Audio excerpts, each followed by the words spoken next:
May the 14th, 1998. History will remember this as the day that Jakarta, one of Asia's great cities, was sacked by its own people. The day began with fresh fires and more rioting in a capital now ruled by the mob. The rage was directed against the affluent Chinese and their shops. They took the goods and sometimes also the lives. The remains of 6 people lay amongst the ashes in this room, caught in the blaze, too afraid to leave their burning home, with the mob waiting outside. The rest of the day was devoted to mayhem.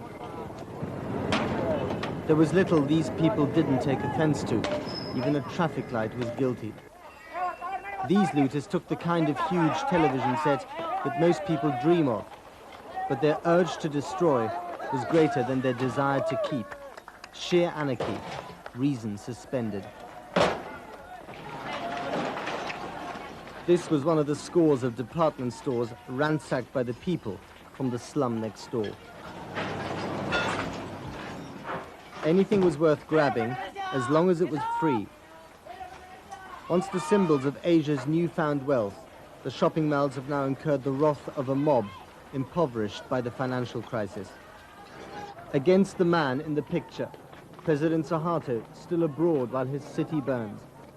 After 3 decades in absolute power, the people blame him for ruining their economy. We must go down from this country. We must get out from this country, Soeharto, okay? Yeah. You must make this. Intoxicated by their newfound power, many feel that they have won. And although thousands of new troops are now being deployed in Jakarta, soldiers and citizens even embrace, perhaps a sign that the army is on the people's side.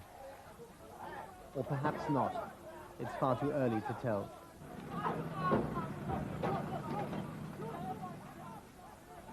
With the soldiers came the tanks. The generals have vowed to help their commander-in-chief restore stability at any price, at any risk. But can they? Anarchy has spread to other parts of this vast country. In the city of Jakarta, rioters again fought pitched battles with police. It's difficult to see how the aging president and his troops can persuade anyone to put down their rocks. The economy has imploded, and people like him have nothing left to lose. Whether President Soeharto survives this or not, the flag is already at half-mast for his country. Come to Jakarta and run for your life. Yesterday the army watched the anarchy. Today it took part. While these looters were scrambling to get away, the army behaved more like cowboys, shooting in the air as they rode through the ruins of Chinatown. It's not certain what these twitchy troops had in mind, but in the presence of a television camera, even this soldier became self-conscious and put away his gun. As many as 15,000 soldiers may have been deployed in the capital, but faced with regiments of looters, the army is outnumbered. Once strong, united and tough, there are signs that the military resolve is cracking. Best to let the much-hated police do the shooting. This motorway junction should have been packed with commuters. Today it was a battlefield. Anarchy is daily routine. These are the victims of rubber bullets. Fired at close range, they can kill. The hospital wards are filling up. Amongst all the confusion, no one knows the exact number of casualties, but in the capital, it's already well into the hundreds. Almost 200 people burned to death in this department store. Frightened sales staff and looters were trapped on the 3rd floor.